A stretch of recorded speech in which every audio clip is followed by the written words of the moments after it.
जय हिंद फ्रेंड्स, आप लोगों को मेरा यूट्यूब चैनल CTI में स्वागत है। मैंने पिछले क्लास में बीपीएससी का सेट 2 जो है ये मैं करवा दिया था। कहाँ तक करवाया था? 1 से लेकर के हमने 15 नंबर क्वेश्चन तक क्या किया था, इसका करवा दिया था। आज मैं 15 से लेकर के 50 नंबर तक के क्वेश्चन करवाने वाला हूँ। तो चलिए आगे बढ़ते हैं। ठीक, 1 से 15 तक तो हो गया है, कोई दिक्कत नहीं है। उसमें आप लोग को रिवीजन किए होंगे, पूरा वीडियो देखे होंगे, बहुत अच्छा। तो चलिए नेक्स्ट बढ़ते हैं। आप लोग को पता है कि इसमें हम लोग क्या पढ़ने वाले हैं? ये आधुनिक भारत, समकालीन भारत, और उसके बाद जो है बिहार स्पेशल, साथ में क्या है करेंट अफेयर्स भी है। ठीक, तो चलिए उसी में पहला नंबर ये सब क्वेश्चन हो गया है, ये जो है हम लोग कर लिए हैं। ठीक, चलिए नेक्स्ट बढ़ते हैं, बढ़ते रहते हैं। 4 इधर कितना तक हो गया है? 15 तक हो गया है। 6, 7, 8, 9, 10, 11, 12, 13।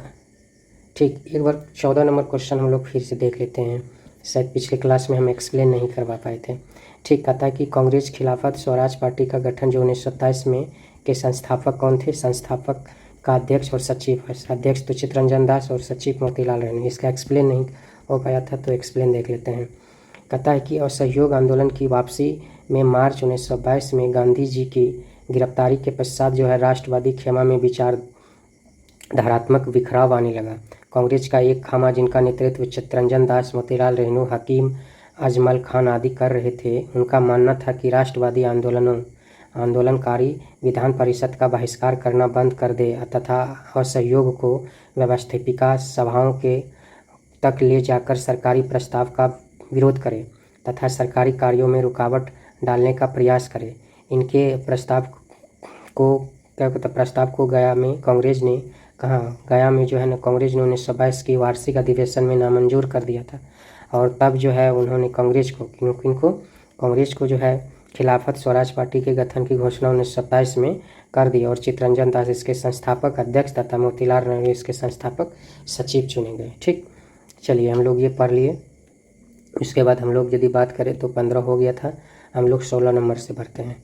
16 नंबर क्वेश्चन की तरफ बढ़ते हैं। 16 नंबर क्वेश्चन में कह रहा है कि रिक्त स्थानों की यानी कि जो है वो पूर्णी का, इसमें जो है ना टाइपिंग मिस्टेक है, थोड़ा सा नीचे होना चाहिए था, ये नहीं हुआ तो देख लेते हैं, कोई दिक्कत वाली बात नहीं है। कहता है कि रिक्त स्थानों की पूर्ति विकल्प में उचित स्थानों पर कीजिए। नवंबर 1927 को संपन्न हुए चुनाव में स्वराज को उल्लेखनीय सफलता मिली। सेंट्रल लेजिस्लेटिव असेंबली में 101 निर्वाचित सीटों में उन्हें कितना, मतलब कि लेजिस्लेटिव असेंबली 101 था, तो उसमें जो है 1927 में जो चुनाव हुआ था उसमें स्वराज को जो है वो कितनी सफलता मिली थी? कहता है स्वराजियों को उल्लेखनीय सफलता मिली। और सेंट्रल लेजिस्लेटिव असेंबली में 100 निर्वाचित सीटों में उन्हें कितनी सफलता मिली? तो कितनी सफलता मिली थी? तो इसका आंसर होगा 42 सीटें मिली थी। ठीक, ये नीचे होना चाहिए था, ये नीचे नहीं है। ठीक, चलिए नेक्स्ट बढ़ते हैं हम लोग। इसका एक देख लेते हैं, क्या इसका देख लेते हैं व्याख्या। कहता 1927 ईस्वी में संपन्न हुए चुनावों में स्वराजियों को उल्लेखनीय सफलता प्राप्त हुई और सेंट्रल लेजिस्लेटिव असेंबली 101 निर्वाचित सीटों में उसे कितना 42 सीट पर क्या कहता है जीत हासिल हुई। और इसके अलावा मध्य प्रांत में उन्हें स्पष्ट बहुमत मिला। बंगाल में वे सबसे बड़े दल के रूप में उभरे तथा संयुक्त प्रांत मुंबई में भी इसे अच्छी सफलता प्राप्त हुई। क्या हुई? इसे अच्छी सफलता प्राप्त हुई। चलिए समझ में आ गया। तो कितना सीट मिला था? 101 में उन्हें 42 सीट मिली थी। कितना? 42। ठीक, 42 सीट मिली। चलिए नेक्स्ट बढ़ते हैं। नेक्स्ट क्वेश्चन है 17 नंबर की 1925 में सेंट्रल लेजिस्लेटिव असेंबली केंद्रीय विधान सभा के अध्यक्ष चुने जाने वाले प्रथम भारतीय कौन थे? प्रथम भारतीय कौन थे? तो इसका सही आंसर क्या होगा? देखिए फिर से पढ़ लेते हैं। 1925 में जो लेजिस्लेटिव 101 सीट में कितना मिला था? 42 सीट मिला था। ठीक, और उसमें कहा था कि प्रथम भारतीय जो थे वो कौन अध्यक्ष बने, यानी केंद्रीय विधानसभा के जो है वो अध्यक्ष के रूप में किसे? विट्ठल भाई पटेल। कौन थे? विट्ठल भाई पटेल। विट्ठल भाई पटेल को क्या दिया गया कि अध्यक्ष के रूप में चुना गया।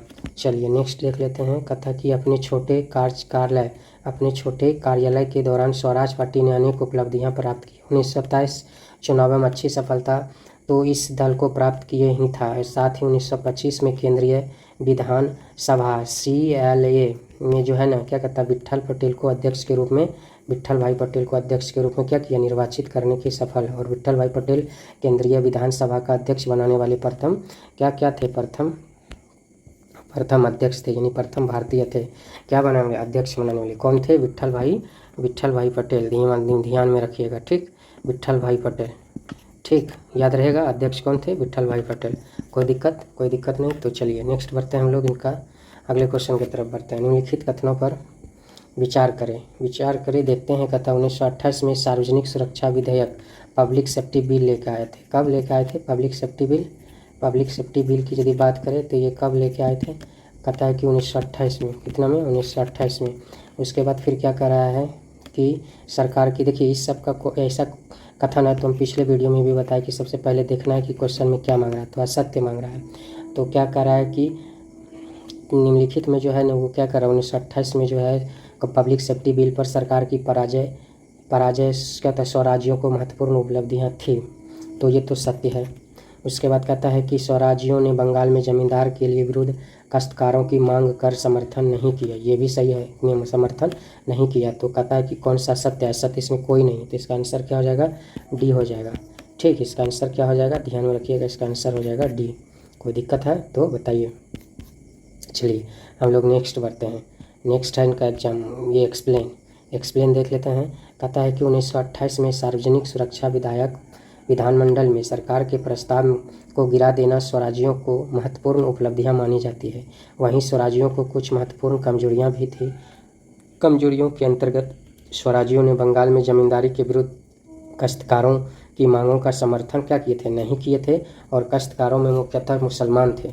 वो कहता इससे अप्रत्यक्ष रूप से मुस्लिम लीग को सांप्रदायिकता को बढ़ावा देने में मदद मिल गई। जो समर्थन नहीं किए थे, क्या किए थे कि जो बंगाल में जमींदारों के विरुद्ध काश्तकारों की जो मांग था उनका क्या किए थे कि वो समर्थन नहीं दिए। स्वराज्यों ने क्या किए थे, समर्थन नहीं दिए थे, जिनके कारण क्या हुआ था कि सांप्रदायिकता को बढ़ावा देने में मदद मिली। ठीक, समझ में आ गया। चलिए नेक्स्ट देखते हैं।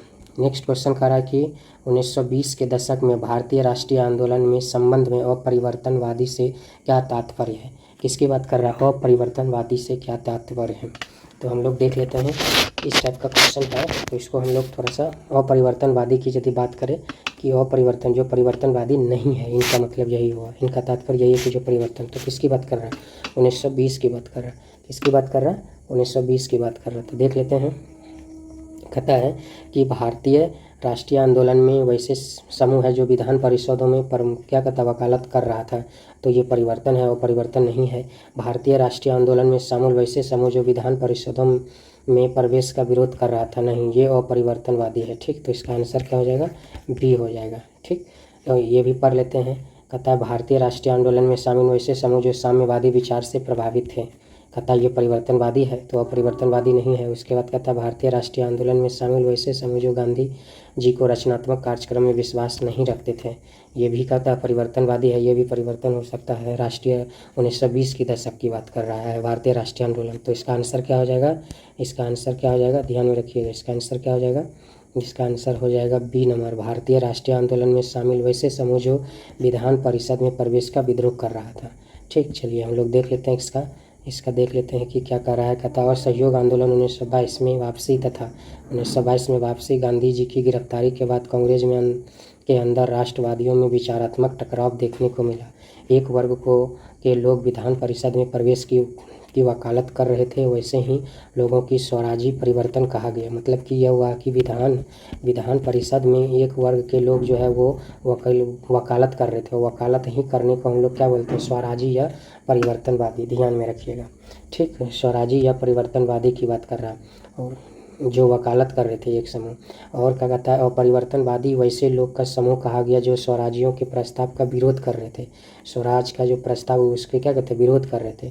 और परिवर्तनवादियों का यह तर्क था कि विधायी कार्यों में संलग्न होने के रचनात्मक कार्यों की अपेक्षा होगी। और परिवर्तनवादियों में सरदार वल्लभ भाई पटेल थे। ध्यान में रखिएगा। और परिवर्तनवादियों में कौन थे, और परिवर्तनवादियों की यदि बात करें तो सरदार वल्लभ भाई पटेल थे, समझे। उसके बाद डॉक्टर राजेंद्र प्रसाद थे, चक्रवर्ती राजगोपालाचारी थे, M.A. अंसारी आदि लोग प्रमुख थे। ध्यान में रखिएगा। फिर से एक बार देख लेते हैं कि अपरिवर्तनवादी में कौन कौन थे। सरदार वल्लभ भाई पटेल थे, ठीक। उसके बाद डॉक्टर राजेंद्र प्रसाद थे। उसके बाद देखो क्या कहता है, श्रीराज गोपालाचारी यानी चक्रवर्ती राज गोपालाचारी एम.एन. अंसारी थे। और परिवर्तनवादी जो है, परिवर्तनवादी या स्वराजवादी किसको कहते थे, जो विधानसभा में प्रवेश की और वकालत कर रहे थे। इसको ध्यान में रखिएगा, ठीक। चलिए हम लोग नेक्स्ट क्वेश्चन की तरफ बढ़ते हैं। नेक्स्ट क्वेश्चन कह रहा है कि पाथेर डाबी उपन्यास या पुस्तक के संबंधित कौन है।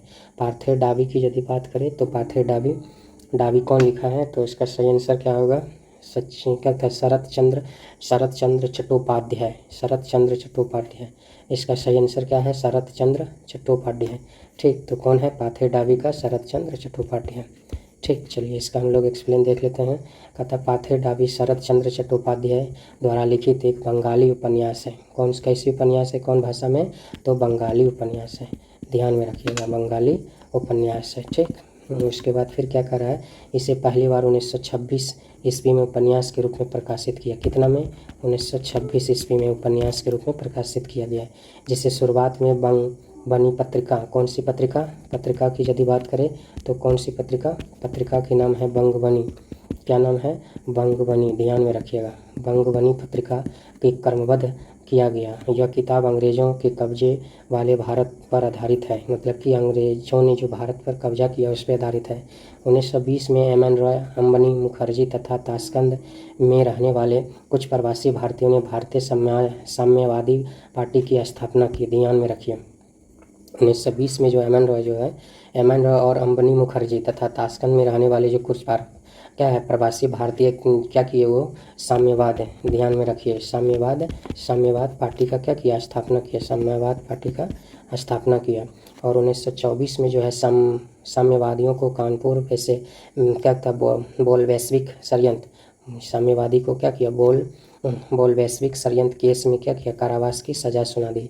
और 1925 में कानपुर में अखिल भारतीय स्तर पर संगठित कम्युनिस्ट पार्टी ऑफ इंडिया की घोषणा कर दी। कम्युनिस्ट पार्टी ऑफ इंडिया की घोषणा कब की, ध्यान में रखिएगा। यहाँ पर देखिए 1925 में अखिल भारतीय स्तर पर संगठन यानी कम्युनिस्ट पार्टी ऑफ इंडिया का जो है ना 1925 में क्या किया, घोषणा कर दी। कहाँ पर, तो कानपुर में। कहाँ पर, कानपुर में। किनके द्वारा, तो अखिल भारतीय स्तर के संगठन के द्वारा। ध्यान में रखिएगा, अखिल भारतीय संगठन के द्वारा। चलिए हम लोग नेक्स्ट बढ़ते हैं। नेक्स्ट क्वेश्चन कह रहा है कि कथन और कारण है। सबसे पहले कथन पढ़ते हैं, उसके बाद कारण। कथन और कारण पढ़ रहे हैं। कथा की कथन और कारण नीचे दिए गए पर सही उत्तर चुनिए। देख लेते हैं। पहला कथन स्टेटमेंट कर रहा है। स्टेटमेंट क्या कर रहा है कि एक मिनट, ये क्वेश्चन कुछ गड़बड़ है। ठीक, इसको हम अगले देख लेंगे, क्योंकि इसमें जो लिखा गया है ना, ये कथन लिखा ही नहीं गया है। ठीक, कारण लिखा गया। तो हम नेक्स्ट बढ़ते हैं, अगले देख लिया जाएगा इस क्वेश्चन को। ये टाइपिंग मिस्टेक है, एक ही चीज़ को बार बार कर दिया है। ठीक, चलिए नेक्स्ट में हम देख लेंगे। चलिए नेक्स्ट बढ़ते हैं। पता है कि आज के उग्रवादी कल के उदारवादी बन जाएंगे।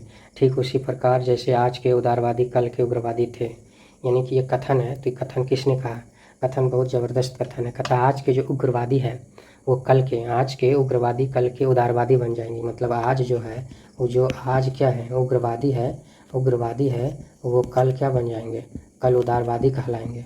ठीक, उदारवादी कहलाएंगे। और ठीक उसी तरह जैसे आज का उदारवादी, यानी कि आज का जो उदारवादी है वो कल के उग्रवादी थे। यानी आज जो उदारवादी है वो कल क्या थे, उग्रवादी थे। ये कथन किसने कहा है, तो इसका सही आंसर आप लोग दीजिए।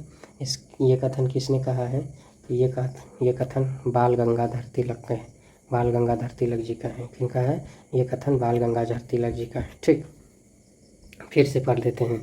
कथा आज के उग्रवादी कल के उदारवादी बन जाएंगे, ठीक उसी तरह जैसे आज के उदारवादी कल के उग्रवादी थे। चलिए किसके द्वारा है, बाल गंगाधर तिलक के द्वारा। चलिए नेक्स्ट इनका हम लोग देख लेते हैं। कह रहा है कि 20वीं शताब्दी के प्रारंभिक उग्रवादियों में बाल गंगाधर तिलक का नाम अगण्य है। उन्होंने अंग्रेज भाषा में मराठा एवं मराठी में केसरी किसने लिखा, ध्यान में रखिए, केसरी नामक समाचार पत्रों, कौन है, बाल गंगाधर तिलक। ठीक, क्या कहता है कौन सी भाषा में, तो मराठा या मराठी कह सकते हैं, मराठा या मराठी। ठीक, ये ध्यान में रखिएगा। कहता है कि भारतीयों को जुझारू राष्ट्रवाद की शिक्षा दी और स्पष्ट रूप से कहा कि आज़ादी बलिदान मांगती है। आज़ादी क्या करती है? बलिदान मांगती है। ठीक, तो कोई दिक्कत? चलिए हम लोग नेक्स्ट पढ़ते हैं, नेक्स्ट क्वेश्चन की तरफ।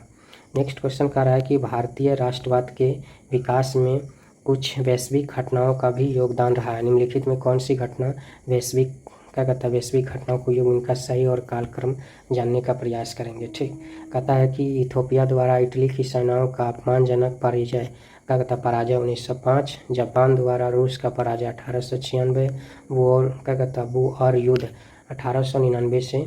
कह रहा है कि इसकी जो है ना हम लोग क्या करेंगे युग्म जानने का प्रयास करेंगे। ठीक, तो देख लेते हैं कि कौन सा सही है। तो सिर्फ और सिर्फ जो है सही वो क्या है 3 नंबर, ये जो बोअर युद्ध जो है, 1 मिनट, बोअर युद्ध जो है, बोअर युद्ध ये सही है। ये युद्ध जो है कब से 1899 से 1902 तक चला था। 1899 से 1902। एक्सप्लेन करते हैं, पूरा क्लियर हो जाएगा। ठीक, कहता है कि इथोपिया द्वारा इटली के सेनाओं का अपमानजनक जो है वो अपमानजनक पराजय 1896 ईस्वी में हुआ था। किस पे? इथोपिया द्वारा इटली की सेना। और जापान द्वारा रूस का पराजय 1905 में हुआ था। और बोअर युद्ध 1899 में 1900। तो यही सही था 3 नंबर। अब देख लेते हैं कि इथोपिया द्वारा इटली की सेनाओं का अपमानजनक जो पराजय वो 1896 में, जापान द्वारा रूस की पराजय जो है वो 1905 में। कोई दिक्कत?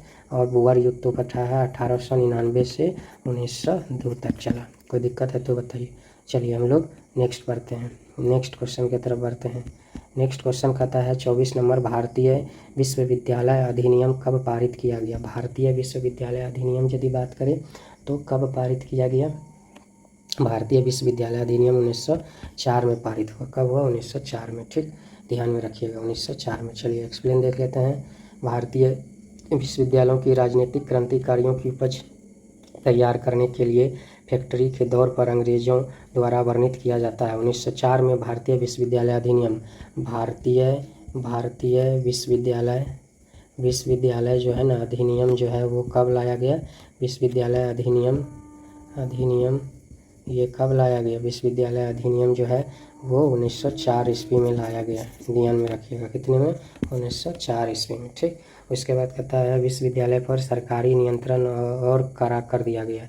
क्या किया? सरकारी नियंत्रण और कड़ा कर दिया गया। नेक्स्ट क्वेश्चन पढ़ते हैं 25 नंबर। कहता वर्ष 1903 ईस्वी में अंग्रेज सरकार ने बंगाल विभाजन का सार्वजनिक घोषणा कर दी। 1903 में जो है ना सरकार क्या की? इस कथन की जो है ना हम लोग क्या पढ़ेंगे सही कौन सा है? तो 1903 में क्या किया? बंगाल विभाजन कर दिया है। तो कथन कहता है कि उसके बाद कह रहा है दूसरा कथन क्या है कि दूसरा कथन है बंगाल विभाजन के निर्णय के पीछे अंग्रेजों का उद्देश्य क्या था? संप्रदायवाद को उभार कर राष्ट्रीय आंदोलन को कमज़ोर करना था। राष्ट्रीय आंदोलन को कमज़ोर करना था। तो कह रहा है कि 1903 ये दोनों कथन क्या है? सही है। ये दोनों से दोनों कथन क्या है? सही है। तो ऑप्शन नंबर जो है ये बी और सी, ऑप्शन नंबर क्या होगा? ऑप्शन नंबर ए हो, यानी कि ए और बी दोनों सही होगा। किसने? Option number B. ठीक, चलिए हम लोग अब देख लेते हैं नेक्स्ट इसका एक्सप्लेन करता हूँ। 1903 में अंग्रेज सरकार ने बंगाल विभाजन को सार्वजनिक घोषणा की थी। इनके पीछे सरकार का तर्क था कि बंगाल की विशाल आबादी लगभग 78 मिलियन के कारण प्रशासन का सुचारू संचालन कठिन हो गया। कुछ हद तक सरकार का यह तर्क सही था, पर अंग्रेजों की वास्तविक मंशा कुछ और ही थी। वास्तव में बंगाल विभाजन के पीछे अंग्रेजों का मूल मंशा मुस्लिम संप्रदाय को बढ़ावा देकर बंगाल में उभर रहे राष्ट्रीय भावना को क्या किया? जो बंगाल विभाजन 1903 में किया था, मेन मंशा क्या था? मेन मंशा था क्या कि राष्ट्रीय भावना को कमज़ोर करना। क्या था? कि संप्रदाय को बढ़ावा देना और राष्ट्रीय भावना को क्या करना? कमज़ोर करना। चलिए नेक्स्ट बढ़ते हैं। नेक्स्ट है कहता है कि बंगाल विभाजन के विरोध में बंगाल कब शोक दिवस मनाते हैं? बंगाल कब शोक दिवस मनाते हैं? तो इसका सही आंसर क्या होगा? 1905 में तो मनाते ही हैं, सबको पता है, लेकिन यहाँ 1905 सब ऑप्शन में है। इसमें दिया है 7 अगस्त, 15 सितंबर, 16 अक्टूबर, 16 जुलाई। तो इसका सही आंसर आप लोग दीजिए। इसका सही आंसर क्या है? इसका सही आंसर क्या है? 16 अक्टूबर या 16 जुलाई? बताइए। 16 अक्टूबर क्या है इसका आंसर? 16 अक्टूबर। इसका सही आंसर है 16 अक्टूबर, ना कि 16 जुलाई। ठीक, ध्यान में रखिएगा। चलिए हम लोग इनका एक्सप्लेन देख लेते हैं। कहता है कि 16 अक्टूबर 1905 को बंगाल विभाजन विधिवत रूप से लागू हुआ और आंदोलनकारियों ने इस दिन को क्या कहता है, शोक दिवस के रूप में, कौन सा दिवस, शोक दिवस के रूप में, कौन सा, 16 अक्टूबर 1905 कहता है कि मनाया। लोगों ने व्रत रखे, गंगा स्नान किए और नंगे पांव पदयात्रा निकाली।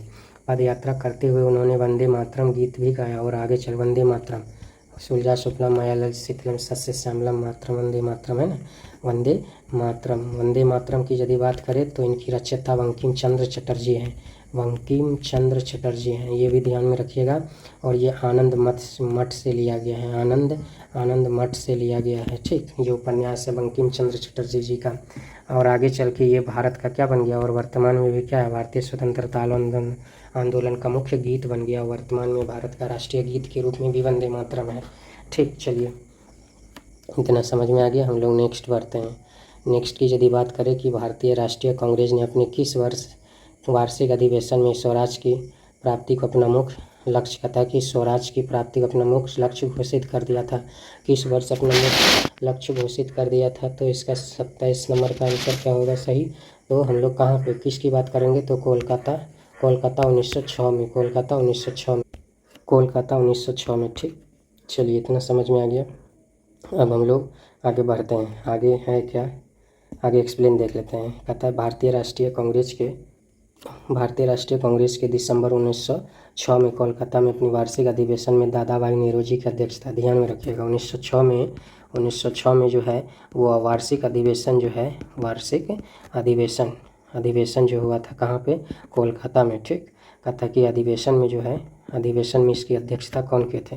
यदि अध्यक्षता की बात करें तो अध्यक्षता दादा भाई नेरोजी, ध्यान में रखिएगा, दादा भाई नेरोजी, ठीक। दादा भाई नेरोजी के अध्यक्षता में क्या कहता हुआ था और मुख्य लक्ष्य घोषित किया, स्वराज प्राप्ति की क्या किया, स्वराज प्राप्ति की मुख्य लक्ष्य घोषित कर दिया। स्वराज का तात्पर्य वैसे शासन पद्धति समझा गया जो है सभी शासित उपनिवेशों में क्या है, प्रचलित था, अर्थात उन्हें अपने आंतरिक मामलों में पर्याप्त स्वतंत्रता, क्या कहता है, स्वायत्तता थी, पर्याप्त क्या है, आंतरिक मामले में जो है ना वो पर्याप्त स्वायत्तता थी, ठीक। चलिए, हम लोग आगे बढ़ते हैं।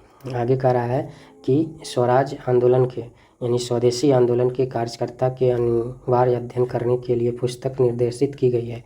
उस पुस्तक का नाम क्या है, फिर से पढ़ते हैं। कहता स्वदेशी आंदोलन के कार्यकर्ताओं के लिए क्या कहता अनिवार्य अध्ययन करने के लिए एक पुस्तक निर्देशित है। उस पुस्तक का नाम क्या था, उस पुस्तक का नाम क्या था, देशोर कथा। क्या नाम था, देशोर कथा, क्या नाम था, ध्यान में रखिएगा, देशोर कथा। कोई दिक्कत, चलिए अब समझ में आ गया। गीतांजलि किसने लिखा था, रविंद्रनाथ टैगोर, आनंद मठ, बंकिम चंद्र चटर्जी, उसके बाद देशोर कथा, उसके बाद नील, ये दोनों देख लेते हैं।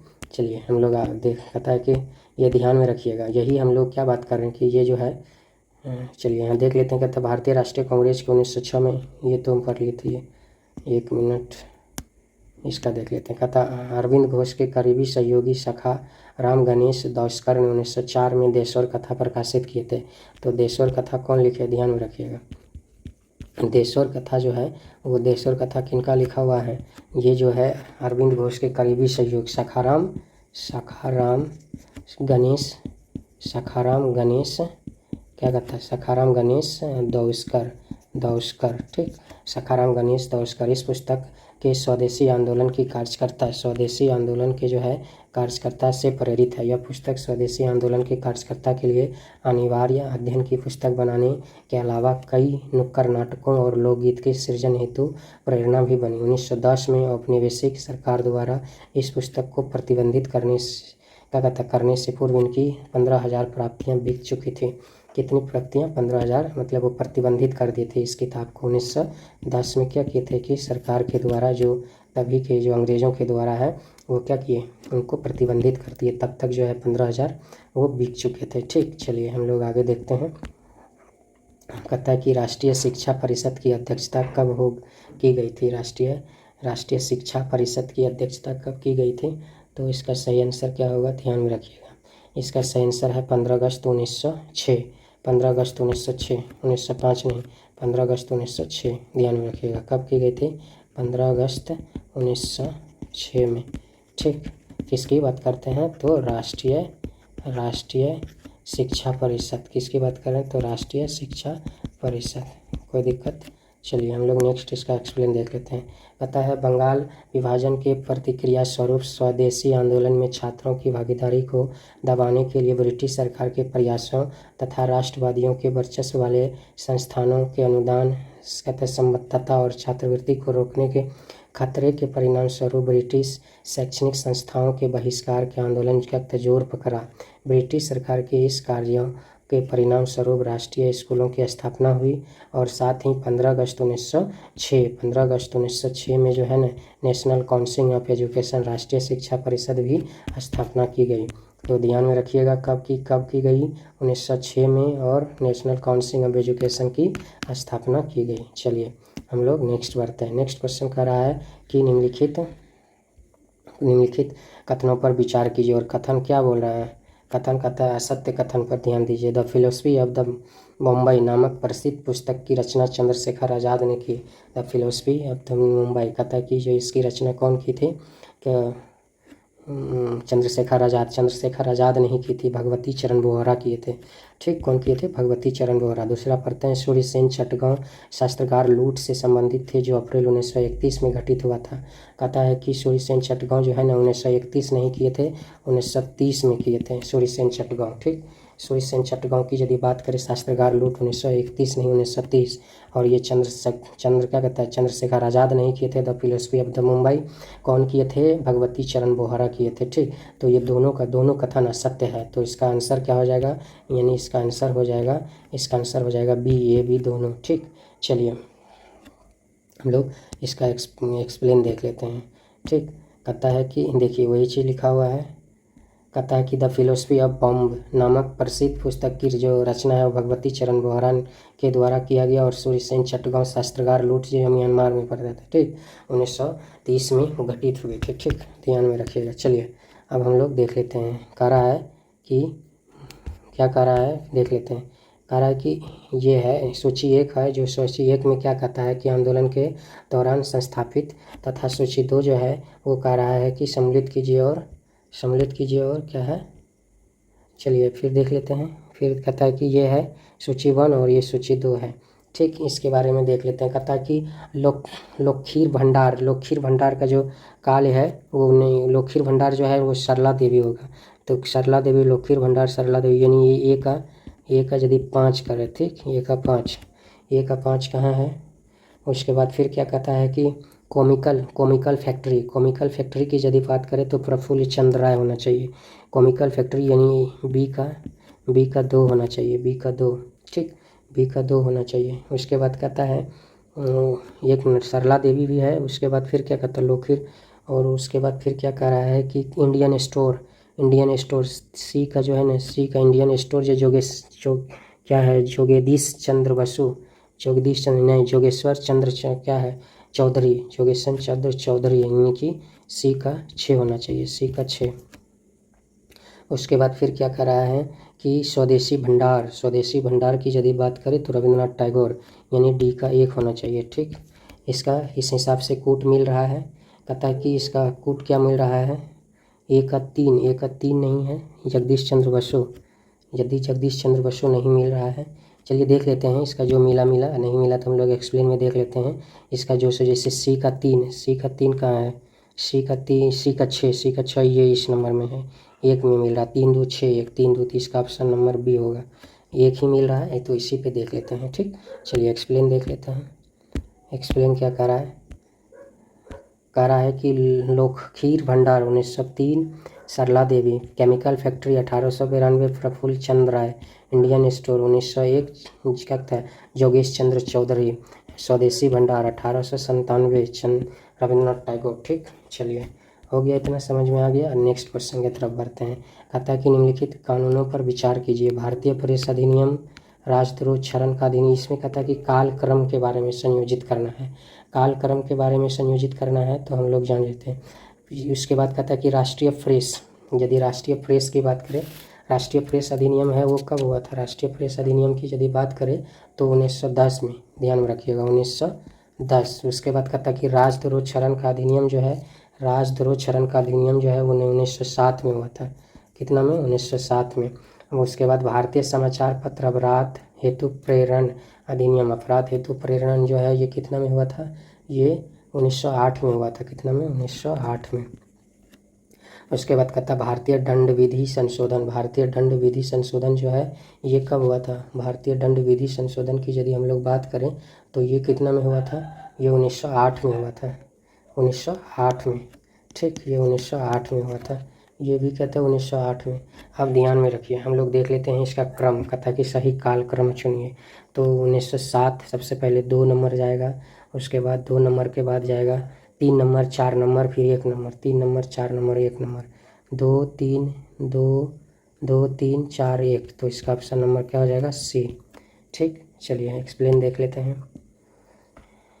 एक्सप्लेन कहता कि उग्र राष्ट्रवाद के तीव्र प्रसार के कारण सरकार ने उनके दमन हेतु सुनियोजित नीति का सहारा लिया। 1907-1911 के दौरान सरकार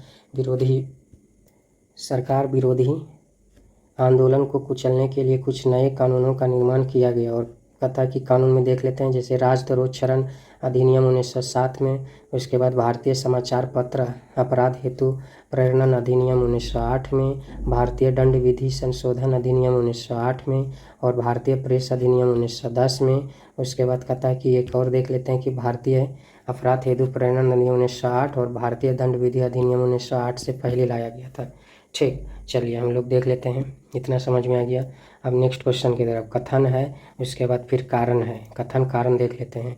कथन कह रहा है कि राष्ट्रवादी, कथन क्या कर रहा है, कथन कर रहा है कि क्रांतिकारी आंदोलनकारी उदारवादी तथा उग्रवादी दोनों की पद्धतियों से वैचारिक भिन्नता रखते हैं, वैचारिक भिन्नता रखते हैं, दोनों से वैचारिक, सही बात है। क्रांतिकारी जो है ना, देखिए क्रांतिकारी आंदोलन उदारवादी तथा उग्रवादी दोनों की पद्धति से वैचारिक, ये एकदम बिल्कुल सही है, वैचारिक भिन्नता रखते थे। और कारण क्या कह रहा कि क्रांतिकारियों का मानना था कि साम्राज्यवादी शासन भारत की धार्मिक और राजनीतिक स्वतंत्रता, सभ्यता, संस्कृति एवं नैतिक मूल्यों इत्यादि सभी को नष्ट कर देगा। ये मानना था, ये भी सही है और ये व्याख्या भी कर रहा है। तो इसका सही आंसर क्या हो जाएगा, एक हो जाएगा, क्योंकि सही भी है दोनों और व्याख्या भी कर रहा है। ठीक, चलिए हम लोग देख लेते हैं आगे। आगे कह रहा है कि जिस प्रकार नरमपंथी आंदोलनकारियों की असफलता के पश्चात उग्र राष्ट्रवादियों का उदय हुआ, यानी कि नरमपंथी के जो लोग थे वो आंदोलन कर रहे थे पर उसको असफलता हाथ नहीं लगी, तो इसके कारण उग्र राष्ट्रवादी का क्या हो गया, उग्र राष्ट्रवादी का उदय हुआ। और उसी प्रकार जो है स्वदेशी आंदोलन की असफलता के पश्चात जो है वो क्रांतिकारी विचारधाराओं का प्रभाव पड़ा, यानी कि स्वदेशी आंदोलन जो असफल हो गया, ध्यान में रखिएगा, नरमपंथी की असफलता के कारण उग्रवादियों का क्या हुआ, उदय हुआ। ठीक उसी प्रकार स्वदेशी आंदोलन की असफलता के बाद जो है वो क्रांतिकारी विचारधाराओं का क्या प्रभाव पड़ा। और वस्तुतः क्रांतिकारी विचारधारा वाले लोग वैसे प्रेरणा जिससे उग्रवादियों की लोकप्रिय बन गई तथा धीमे प्रभाव की नीति जिसे उग्रवादी दल ने अपनाया तथा दोनों में विश्वास नहीं रखते थे। क्या कहता है, फिर क्रांतिकारियों का मानना था कि साम्राज्यवादी शासन भारत की धार्मिक एवं राजनीतिक स्वतंत्रता, संस्कृति, सभ्यता एवं नैतिक मूल्यों इत्यादि सभी को विनष्ट कर देगा। और इन क्रांतिकारियों का एकमात्र उद्देश्य मातृभूमि को स्वदेशी दासता से मुक्त करना था, यानी कि स्वदेशी नहीं, सॉरी, विदेशी दासता, यानी कि जो विदेशी गुलामी था उनसे क्या कहता था, मुक्त करवाना था। स्वदेशी का मतलब है कि स्वदेशी जो कल्चर है उसको अपनाने, उसको बरकरार रखने की प्रेरणा थी इन लोगों में। ठीक, नेक्स्ट बढ़ते हैं। कथा युगंतर नामक क्रांतिकारी साप्ताहिक पत्र का प्रकाशन किनके द्वारा किया गया, कौन सी कथा युगंतर नामक क्रांतिकारी, युगंतर नामक क्रांतिकारी की यदि हम लोग बात करें तो ये कौन था, ये था बारिंद्र कुमार घोष और भूपेंद्र नाथ दत्त, बारिंद्र कुमार घोष तथा भूपेंद्र नाथ दत्त। ठीक, ध्यान में रखिएगा। युगंतर नामक जो है, युगंतर नामक साप्ताहिक पत्र का जो प्रकाशन किनके द्वारा किया गया, बारिंद्र कुमार घोष तथा भूपेंद्र नाथ दत्त के द्वारा। ठीक, चलिए नेक्स्ट देखते हैं। एक्सप्लेन कथा बारिंद्र कुमार घोष तथा भूपेंद्र नाथ दत्त अप्रैल 1906 में अनुशीलन समिति के 2 सदस्य, अनुशीलन समिति जो है, अनुशीलन समिति के 2 सदस्य बारिंद्र कुमार घोष तथा भूपेंद्र नाथ दत्त ने युगंतर नामक साप्ताहिक पत्र का प्रकाशन किया और युगंतर पत्रिका ने क्रांतिकारी विचारों के प्रसार में महत्वपूर्ण योगदान निभाए। ठीक, चलिए हम लोग नेक्स्ट क्वेश्चन की तरफ बढ़ते हैं। नेक्स्ट क्वेश्चन कह रहा है कि निम्नलिखित क्रांतिकारी कथनों पर विचार कीजिए। रेल की पटरी उखाड़ने का प्रयास जिसमें लेफ्टिनेंट जनरल एंड्रयू फ्रेजर यात्रा कर रहे थे। कहता है कि इसमें हम लोग कालक्रम की बात करते हैं कि कालक्रम के अनुसार जानने का प्रयास करेंगे। ठीक, चलिए देख लेते हैं। कहता है कि रेल की यदि पटरी की बात करें कि रेल की पटरी, एक मिनट, चलिए देख लेते हैं। कहता है कि रेल की पटरी उखाड़ने का प्रयास जिसमें लेफ्टिनेंट जनरल एंड्रयू फ्रेजर यात्रा कर रहे थे, कितना ईस्वी में किया था ये प्रयास जो है ना 1907 में हुआ था। कब हुआ था? 1907 में। मुजफ्फरपुर, क्या कहता है, मुजफ्फरपुर के जिला जज किंग्सफोर्ड की हत्या के उद्देश्य से उनकी गाड़ी पर बम फेंका गया था। उसकी गाड़ी पर जो है ना बम फेंका गया था। ये घटनाएं जो है कब हुआ था? ये 1908 में हुआ था। ये 1908 में हुआ था। ठीक, 1908 में। उसके बाद कहता है युगंतर समूह के सदस्यों द्वारा पूर्वी बंगाल के भूतपूर्व और लोकप्रिय लेफ्टिनेंट जनरल फुलर की हत्या करने की जो प्रयास है, ये प्रयास कब की गई थी? ये प्रयास की यदि बात करें तो ये प्रयास की गई थी पर सफल। कहता है ये प्रयास जो है कब की गई थी? ये 1907 में हुई थी। तो अब का अनुसार देख लेते हैं। तो ए सी और बी यानी कि करा कि ए सी और बी, पहले ए सी है या पहले सी ए बी कर देते हैं, सी ए बी कर देते हैं या सी ए बी है, सी ए बी है। लेकिन यदि हम लोग ए ऐसा है ही नहीं, जो हम लोग ये ए और सी और बी नहीं है, तो इसीलिए सी बी ए, सी, सॉरी ये नहीं है, सी होगा, यानी 1907। तो सी ए बी किसमें है? सी ए बी, डी नंबर। ठीक, चलिए नेक्स्ट देखते हैं। इसका एक्सप्लेन करता हूँ। 1907 के युगंतर समूह के सदस्यों ने पूर्वी बंगाल में भूतपूर्व और लोकप्रिय लेफ्टिनेंट जनरल की हत्या करने का जो असफल प्रयास किया गया वो 1907 में किया गया। दिसंबर 1907 में रेल की पटरी उखाड़ने का जो प्रयास किया गया था वो लेफ्टिनेंट गवर्नर एंड्रयू फ्रेजर यात्रा कर रहे थे। ये 1907 में। 1908 में मुजफ्फरपुर के जिले जज किंग्सफोर्ड की हत्या करने के उद्देश्य से खुदीराम बोस और प्रफुल्ल चाकी जो किया था उनकी गाड़ी, और यही खुदीराम बोस को क्या किया? फांसी दिया गया था। बहुत कम उम्र में फांसी दिया गया खुदीराम बोस को। यही कारण से जो है ना क्या किया था? बम फेंक दिया गया था। लेकिन वो भी क्या था? वो सफल हो गया था। ठीक, चलिए नेक्स्ट देखते हैं। कहता है बंगाल क्रांतिकारियों द्वारा संगठित पहला गुप्त संगठन कौन सा था? बंगाल में क्रांतिकारियों द्वारा संगठित पहला गुप्त संगठन कौन सा था? पहला गुप्त संगठन कौन सा था? तो इसका सही आंसर क्या होगा? अनुशीलन समिति। ठीक, अनुशीलन समिति क्या होता है हम लोग थोड़ा सा जानते हैं।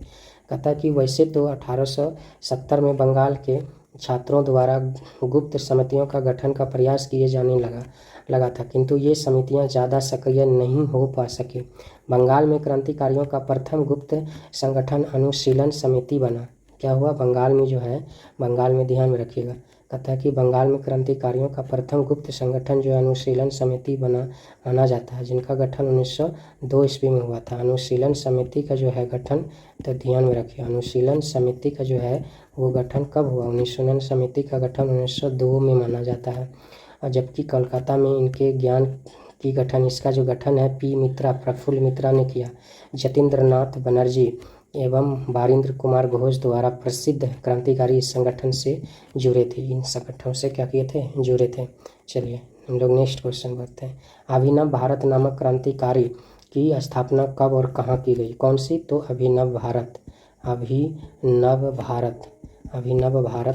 ठीक, अभिनव भारत की यदि हम लोग बात करें कि कब की गई थी तो 1904 दो है, एक बंगाल एक महाराष्ट्र। तो इसका सही आंसर क्या होगा? महाराष्ट्र।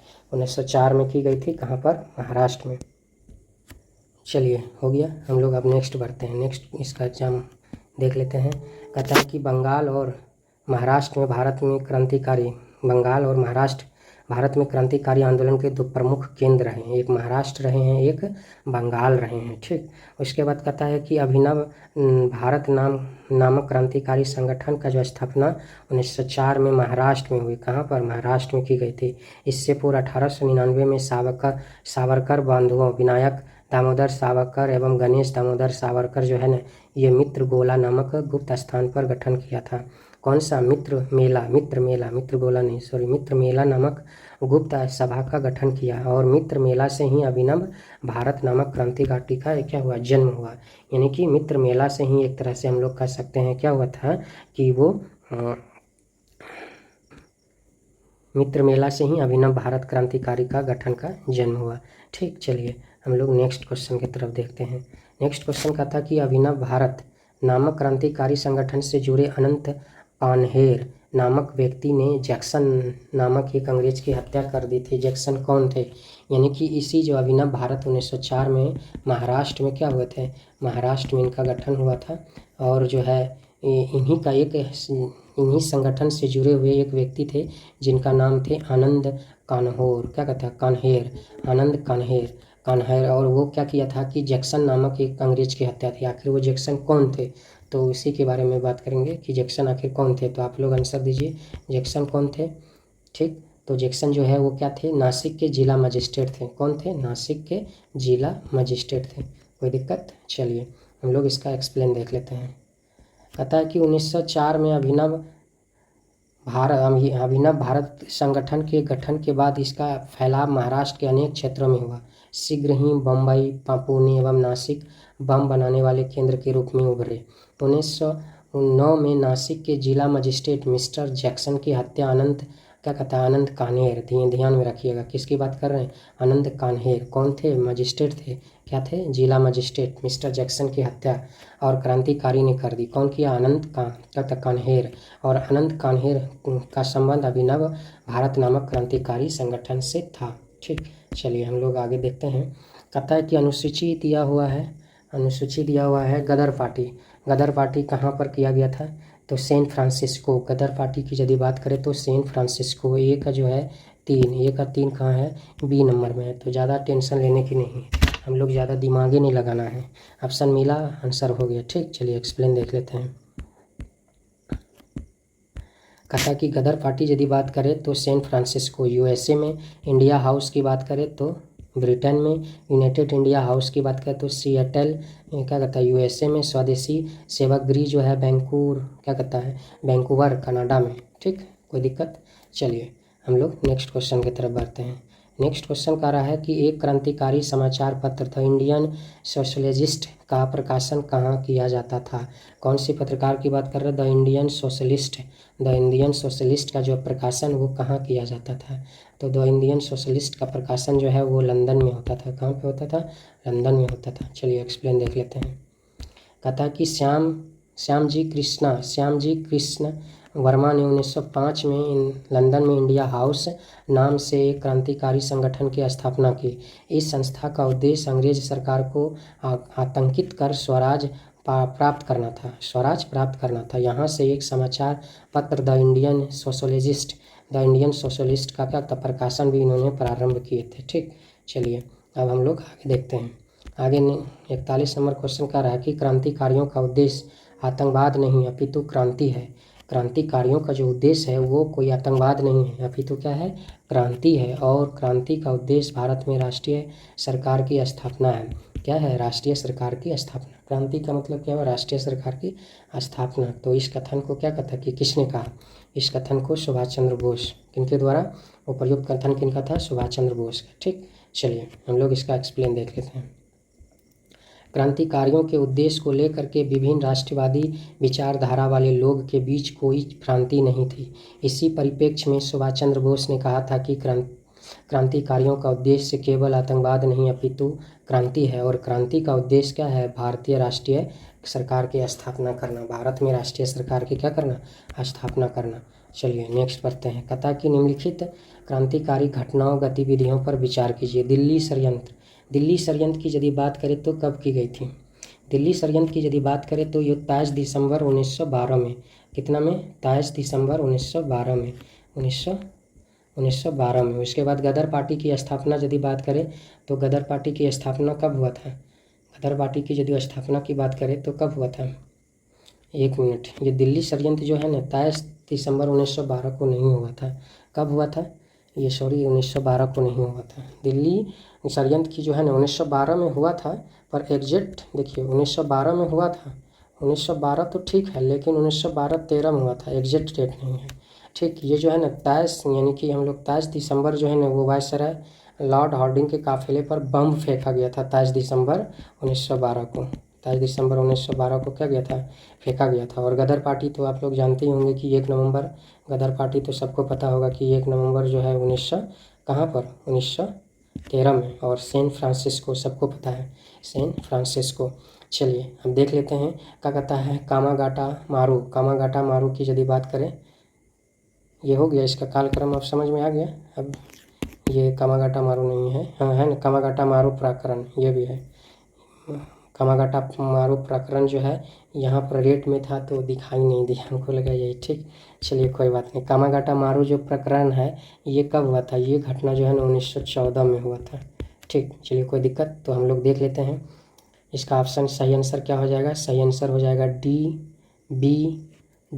बी, उसके बाद C A, ध्यान रखिए DBCA ऑप्शन में कितना है, ऑप्शन बी नंबर है DBCA। चलिए हम लोग इनका एक्सप्लेन देख लेते हैं।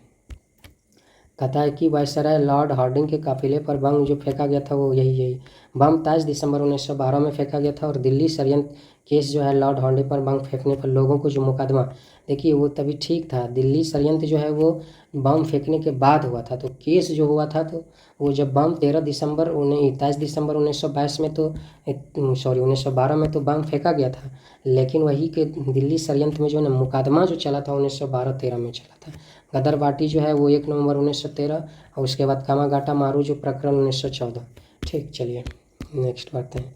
नेक्स्ट क्वेश्चन कह रहा है कि 1918 ईस्वी में ब्रिटिश समिति की रिपोर्ट के अनुसार भारत में क्रांतिकारी गतिविधियों का प्रारंभ सर्वप्रथम किन क्षेत्रों में हुआ था, किन क्षेत्रों में हुआ था। तो इसका सही आंसर क्या हो जाएगा, इसका सही आंसर क्या हो जाएगा, इसका सही आंसर हो जाएगा महाराष्ट्र। क्या हो जाएगा, महाराष्ट्र। चलिए हम लोग इसका एक्सप्लेन देख लेते हैं। एक्सप्लेन कहता कि भारत में क्रांतिकारी गतिविधियों की दृष्टि से बंगाल, महाराष्ट्र एवं पंजाब महत्वपूर्ण क्षेत्र थे, लेकिन क्रांतिकारी गतिविधियां सर्वप्रथम महाराष्ट्र के प्रारंभ हुआ था और इनकी पुष्टि 1918 में विद्रोह समिति के रिपोर्ट के आधार पर प्राप्त हुई। कौन सी रिपोर्ट, विद्रोह समिति की रिपोर्ट। और विद्रोह समिति की रिपोर्ट कब है, 1918 ईस्वी में। ठीक, चलिए हम लोग नेक्स्ट देखते हैं। नेक्स्ट कह रहा है कि रिक्त स्थानों की पूर्ति करें। रिक्त स्थानों की पूर्ति निये गए उचित शब्दों। कहता कि चापेकर बंधुओं ने कितना वर्ष में पुणे में फ्लैग समिति की प्रधान श्री रेंड एंड लेफ्टिनेंट आयर्स्ट की हत्या कर दी गई। फ्लैग समिति की प्रधान जो है कौन थे, श्री रेंड एवं लेफ्टिनेंट आर्यस्ट, क्या कहता है, आर्यस्ट को हत्या कर दी थी। कितना ईस्वी की बात कर रहे हैं, तो कितना ईस्वी, तो 1897 में क्या किया, हत्या कर दी। 1897 में क्या कर दी थी, हत्या कर दी थी। ठीक, चलिए हम लोग इनका एक्सप्लेन देख लेते हैं। कहता पूना में फ्लैग फैलाने तथा राहत कार्यों को लेकर लोगों में गहरा असंतोष थी। इसी असंतोष की अभिव्यक्ति चापेकर बंधु दामोदर चापेकर तथा बालकृष्ण चापेकर द्वारा क्या कहता है तब की गई, जब उन्होंने 1897 क्या कहता है कि 1897 में फ्लैग समिति की प्रधान मिस्टर रेड एवं लेफ्टिनेंट आर्यस्ट, क्या कहता है, आर्यस्ट की हत्या कर दी। कौन, किनके द्वारा की गई थी, चापेकर बंधु दामोदर चापेकर तथा बालकृष्ण चापेकर। कितना ईस्वी में, तो 1897 में। ठीक, चलिए नेक्स्ट बढ़ते हैं। कहता है कि भारत माता नामक पत्र का प्रकाशन इनमें से किस क्रांतिकारी संगठन द्वारा किया जाता था। कौन सी, भारत माता। ठीक, तो ध्यान रखिए भारत माता पत्रिका जो है वो किनके द्वारा किया जाता था, तो अंजुमन ए क्या कहता है, मोहिबान ए वतन, अंजुमन ए मोहिबान ए वतन नामक कथा की संगठन के द्वारा क्रांतिकारी ध्यान में रखिएगा, अंजुमन ए मोहिबान ए वतन के द्वारा, मोहिबान ए वतन के द्वारा क्या करते थे, मोहिबान ए वतन के द्वारा संगठन के द्वारा प्रकाशन क्या था, शीर्षक भारत माता नामक प्रकाशन। ठीक, चलिए हम लोग देख लेते हैं इनका एक्सप्लेन। पंजाब में भी क्रांतिकारी गतिविधियों के एक प्रमुख केंद्र के रूप में उभरा।